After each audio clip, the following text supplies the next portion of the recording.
estamos de vuelta, amables televidentes, en este programa de Una Mirada Crítica sobre Guatemala, en el cual estamos hablando de libros con ocasión del Día Internacional del Libro y de manera particular del cuarto volumen que ha salido de la colección Al atardecer de la vida, escritos de Ricardo Falla, el sacerdote y antropólogo guatemalteco. Este cuarto volumen se titula Ixcán, Masacres y Sobrevivencia, Guatemala 1982. Terminamos el anterior segmento hablando un poco de un tema que ponía sobre la mesa Juan Blanco y que se refiere a la disputa por la historia.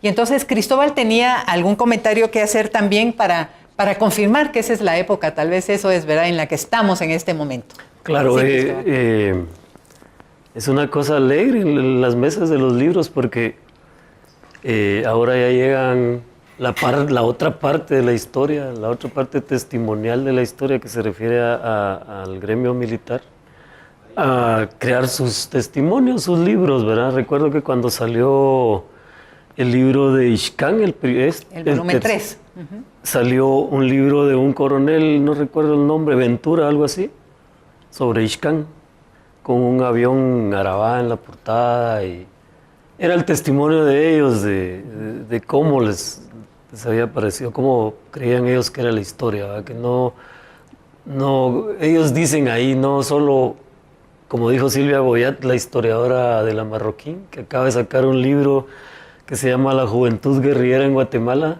Cuando llegó a dejar el libro me dice, mire, aquí están los libros para decir nuestro propio testimonio. No vamos a dejar. Desde hace unos 5 o 6 años se han estado produciendo libros de parte del bando militar, ¿va? O sea, de parte del ejército, sobre su testimonio en la lucha, o en la guerra o en los pueblos, según ellos, ¿va? Recuerdo un libro que publicaron unas esposas de militares, de coroneles generales, que no circuló mucho, nada más lo tuve en las manos. Era un testimonio de las esposas en el momento de la batalla, se llamaba. Era un libro así con una portada de rositas, pero eran los testimonios de las señoras cuando estaban en su casa. O sea, ellas contaban qué sentían, porque por los que estaban combatiendo, cómo se vivía en el hogar, el momento que el hombre... O sea, es válido, ¿verdad? Porque es testimonio de cada quien, ¿verdad? Pero yo digo ahora que en las mesas, ahí ya no es conflicto entre armas, sino entre testimonios y entre libros. Me parece interesante. La colección de Óscar Platero, ustedes conocen al personaje, que según él serían 7 volúmenes, apenas hay 3 y una cuartilla. Es uno por cada organización guerrillera, ¿va? ORPA, FARC, PGT. Se quedó en el 3, todavía la gente pide el 4, ¿va? Pero por diversos motivos no ha salido. Pero lo que quiero dar a entender es que ahora es una diversidad de cosas. Cada quien quiere dar testimonio de lo que pasó.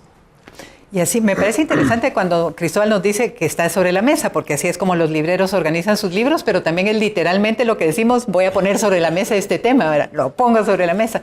Y entonces ahí nos confirma entonces esta disputa por la historia, ¿verdad? Claro. Bueno, yo quiero preguntarle a don Antonio no tanto la disputa sobre la historia, sino ¿cuál es la vida de un libro? ¿Qué es el recorrido en su experiencia de los libros? ¿Cómo pasan de manos, se pierden? Caminan por el mundo. ¿Qué pasa con los libros en su experiencia? Bueno, los libros tienen una vida propia. Quizá el autor se forjó una idea y a medida que lo va escribiendo, la pluma se le va de las manos y se escribe.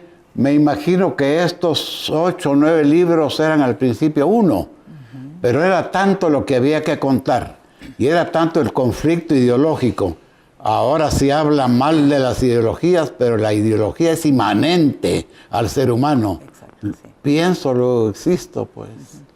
Y además de eso, tal vez uno escribe para satisfacer su propio gusto, pero luego que lo entrega, está pendiente cómo irá a ser recogido por las personas que lo leen, qué va a pasar con los lectores.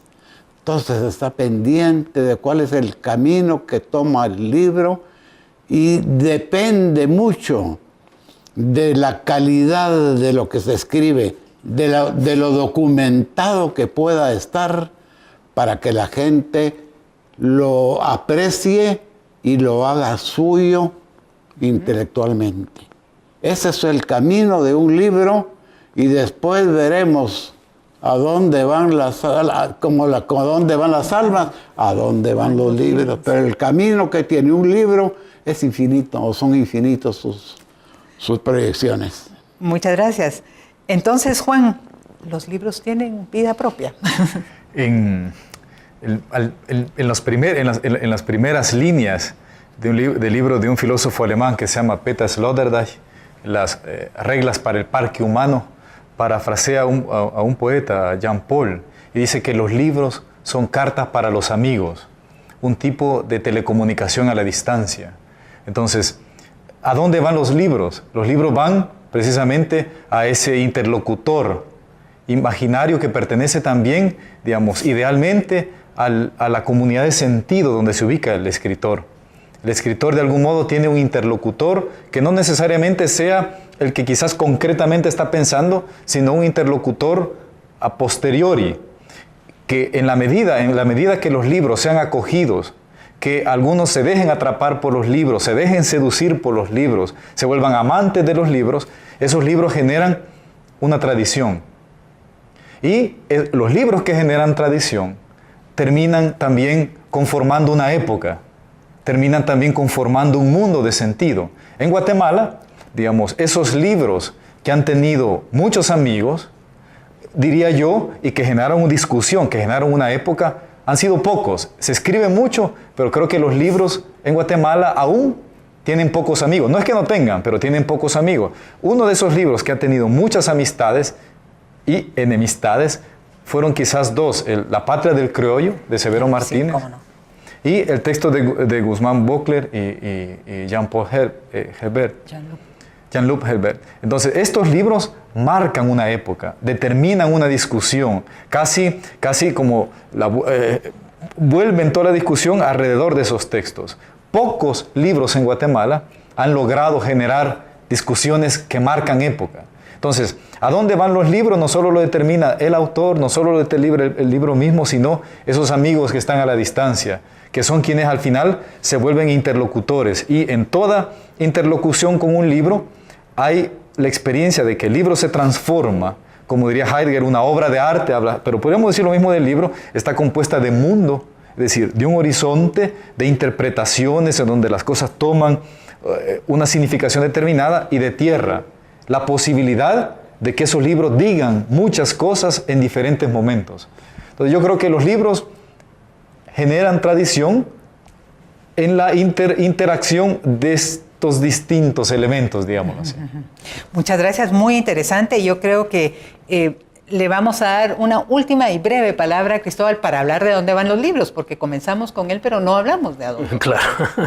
Pero tenemos poco tiempo. Quería mencionar algo aquí sobre los libros como La Patria del Criollo y como... Esos libros ya se volvieron clásicos, se puede decir, ya en la universidad y los patojos lo leen y realmente esos son libros que nunca creo que van a dejar de producirse. Yo siempre digo que La Patria del Criollo es el libro más vendido a nivel de librería históricamente.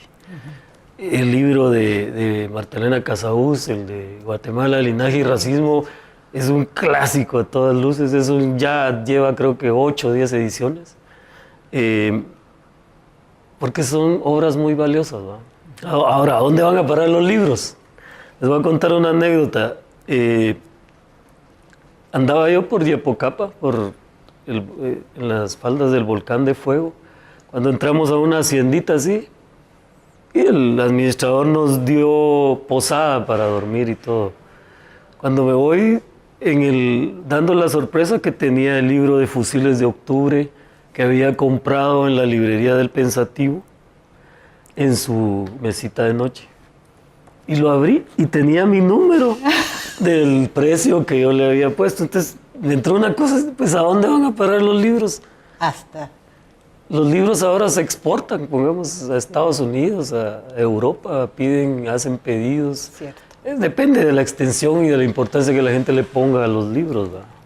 Muy bien, muchas gracias. Pueden entonces aparecer los libros en cualquier lugar y en el menos inesperado. Nos vemos obligados a terminar este segmento aquí, pero volvemos en breve para nuestra discusión final de este programa.